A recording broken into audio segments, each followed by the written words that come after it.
یہ ساری کی ساری جو مصیبتیں ہیں نا اس وقت پاکستان کے اوپر جو آ چکی ہیں، یہ اللہ کے قانون کی خلاف ورزی کی بدولت ہے۔ ہم جیسے جیسے اللہ کے قانون کے خلاف چلتے جائیں گے، ہمارے اوپر مصیبتیں اسی طرح آنا شروع ہو جائیں گی، اور اس میں کمی نہیں آئے گی۔ ہر طرف سے ہمیں مصیبتوں نے، پریشانیوں نے، آفات نے گھیرا ہوا ہے، اور ہم اس میں مزید گھرتے جا رہے ہیں۔ آیا کہ کوئی تو ہو، کہتے ہیں کہ ہر پریشانی کا حل موجود ہوتا ہے، لیکن یہاں پہ ملک کی پریشانی کا جو حل ہے نا، وہ ہے اللہ کا کلام، وہ ہے قرآن پاک کے قوانین، اللہ اور اس کے رسول کے مطابق قوانین جو ہے اس پر عمل کرنا۔ زندگی آسان ہو جائے گی۔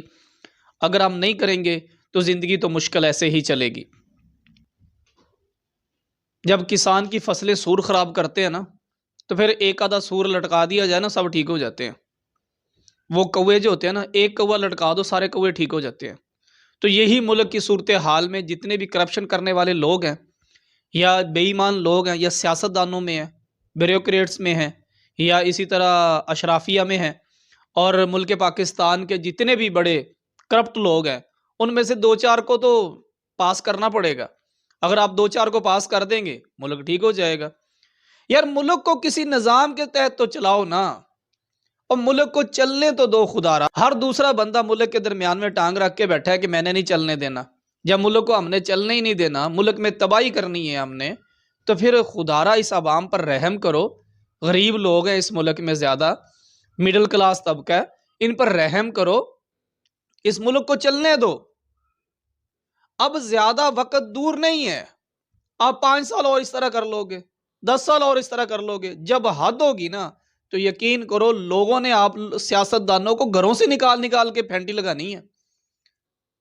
جب عوام اس حد تک چلی گئی نا، تو پھر آپ یہ دیکھو گے کہ عوام نے حکمرانوں کو چھوڑنا نہیں ہے، سیاستدانوں کو چھوڑنا نہیں ہے۔ جب بندہ بالکل ہی ننگا ہو کے سامنے آ جائے، یعنی کہ اس کے پاس کھانے کے لیے بھی کچھ نہیں ہے، کپڑا پہننے کے لیے بھی نہیں ہے، بچوں کی تعلیم کے لیے نہیں ہے، اور اپنی روح اور زندگی کا تعلق بحال رکھنے کے لیے اس کے پاس کچھ نہیں ہے، تو پھر اس نے جب دیکھنا ہے کہ ملک کی تباہی کر دی سیاستدانوں نے، تو پھر اس سے بہتر یہ ہے کہ آپ لوگ سدھر جائیں۔ بہتر یہی ہوگا۔ اگر نہیں سدھریں گے تو پھینٹی پڑے گی۔ اور سٹیج پہ بیٹھ کے مراسیوں والی حرکتیں زیب نہیں دیتی۔ اور ناصر مدنی کو رہنے ہی دو یار، چھوڑ دو۔ ناصر مدنی کا کیا کہنا ہے؟ اب میں نے کبھی کسی کے بارے میں اس طرح کی بات نہیں کی، اور نہ میں اس طرح کا بات کرنے کو مناسب سمجھتا ہوں۔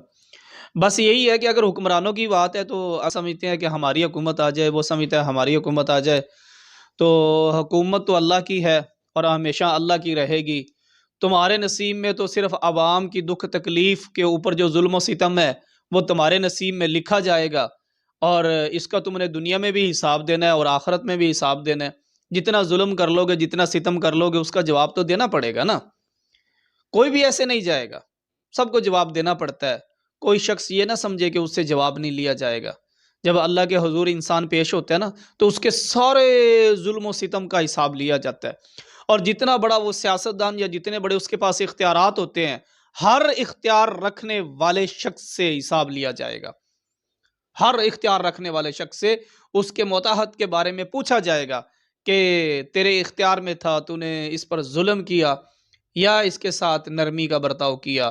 تم نے اس کے ساتھ ظلم کیا یا نرمی کا برتاؤ